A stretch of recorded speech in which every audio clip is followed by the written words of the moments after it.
Welcome to a very unique session of Pandasal Forum here at 87-year-old Kamuning Bakery Cafe. We have a very special guest. I think he is one of the most dynamic, talented persons in Philippine politics, even though wala siya ngayon sa Congress or in the government. He has been one of the most talented, and he was former congressman, former Malacanang chief of staff, former cabinet secretary, and many other, also now a businessman, very successful. Last week, nasa news pala siya unfairly, sabi niya, he will explain, and also, very good siya in analyzing Philippine politics. By the way, for people asking, ang Pandasal Forum here at Kamuning Bakery Cafe has always been non-partisan ever since. Hindi man intindihan ng mga tao, Secretary Defensor. Noon, like, one of our earliest guests dito, two earliest guests years ago, then opposition Senator Bongbong Marcos, when he declared here, right here in your Senate, he declared he will be running for VP. When it was the time naman of Noynoy Aquino. Then during the time naman of President Duterte, it was opposition leader naman, welcome din dito, si Lenny Robredo was here, the VP. The first labor union leader to run for president, Yogi De Guzman, dito din ang first press con niya when he was And last year lang, the Vice President Sara Duterte was here October 16. So we are really welcome to everyone. And now we are very privileged to have with us, of course, one of the best, ako naniniwala ko, one of the best politicians in the Philippines. Not only because he is very astute and hardworking and talented, but he is also the nephew, I discovered, the nephew of one of our favorite senators, Senator Miriam Defensor Santiago. Hindi ko nakwento sa inyo noon, when she was running for president, lahat ng kandidato for president had a meeting ni Avance on a Saturday, lahat sila. Si Crispo sa Tondo, in different places. Siya nang walang meeting ni Avance, her office called up here, wanted to hold a press con here in the morning. The time of the meeting ni Avance, very excited lahat ng staff. I was excited to prepare na. Then 1 or 2 hours before, biglang na-cancel, I think medical reasons. Yeah. Here with us is the nephew of Miriam Defensor Santiago. I think kasing tapan ka niya, kasing talino niya. Let us welcome Secretary Mike Defensor for his opening statement. Anything you want to talk about, whether it's about many updates about Saltico, about the Vice President's impeachment, ICC, anything you want to talk about, even mayroon pa ako chichismis sa inyo, narinig ko, 2 hours bago binaril yung businessman si Mr. Peris Mariano, kausap ni Secretary Mike Defensor via video call. 2 hours before. Can you imagine? Let us ask him all kinds of questions. I think he knows more about Philippine politics than half the people in Congress. Welcome, Secretary Mike Defensor. Thank you so much, Wilson Lee Flores, one of our respected media men and writers in the Philippines. At kaibigan na marami. In fact, tama nga yung sinabi na yung Pandasal Forum has become an institution for people to speak out, for people to share their views, and for people to be asked about the current situation.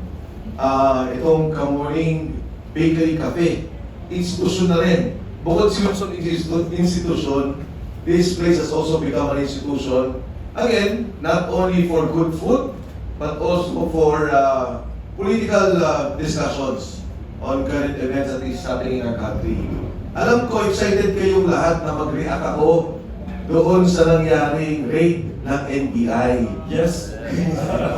Actually, si Mr. Flores, I was here last Wednesday, Tuesday ba? Friday? Friday. Yes. I was there Friday. Nag-lunch kami. Oo, kasi pala nagkaroon kami ng miscommunication. Yes. There was supposed to be a forum like this at hindi natuloy. So sabi niya, pumunta ka ng Wednesday. Sabi ko, sayang, Mr. Flores, meron pa naman akong ipapalabas. Sabi niya, please, huwag mo naman ilabas. Ilabas mo na lang when we have this today, when we guest you as one of our speakers for the Pandesal Forum. Yun nung nangyari dito sa raid na nangyari sa amin, actually, I apologize but I cannot react. Kasi po ito yung advice, hindi ko naman to kaso eh. Ito yung advice nung abogado ng aking asawa. If it was just me, wala akong problema. I would have reacted. No? Less that I'd be subjudice kung meron ng court case. But basically, siguro ang message ko na lang dito sa nangyari, alam niyo ho, isa ako sa mga staunch oppositionist during the time of Ramos while I was part of the majority and became one of the members of the minority. Na kung saan, opposition po ako. Ako ang isa sa mga naging complainant ni Pangulong Erap Estrada. But all of that is in the realm of politics. Saan po yung politika? Wala ka makikita ginagamit ang maayos ng gobyerno, tinututok sa isang tao, ginagamit ang mga kawani ng manong serbisyo katulad ng NBI at police para magbibig ng tao. Kasama na dyan ang BIR, kasama na yung ibang ahensya ng gobyerno. Kasi politika ho yan. Ang masama ay kung ang isang tao gagamit ng armas, mabubudyok na gumamit ng armas para patalsikin ang isang presidente o ang isang gobyerno. In fact, kahit na yung people power is not legal. Calling for BBM's resignation is not illegal. Calling for people power, for all of us to be together, magsama-sama tayo, hindi po yan legal. Nagkaroon na ng dalawang desisyon at sa ligang batas tungkol dyan.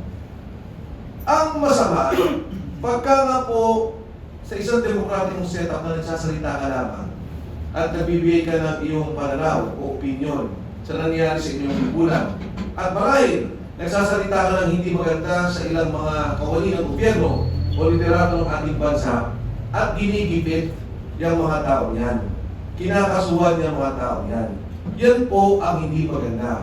Katunayan, sinabi ko nga sa kanila, alam mo yung panahon ni Era, bagamat ang isa ako sa problema ng impeachment, matapos ang impeachment, ako ang una niyang kausap.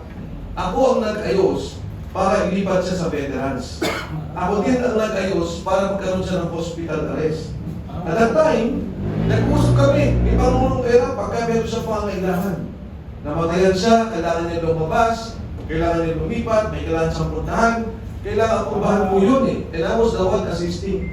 And during the last months of the term of President Gloria Macapagal-Arroyo, ako po kasama ang ilang liderato sa simbahan ang nag-ayos ng kanyang absolute pardon. Oo. Kasi, yan naman ay nasa larangan ng politika.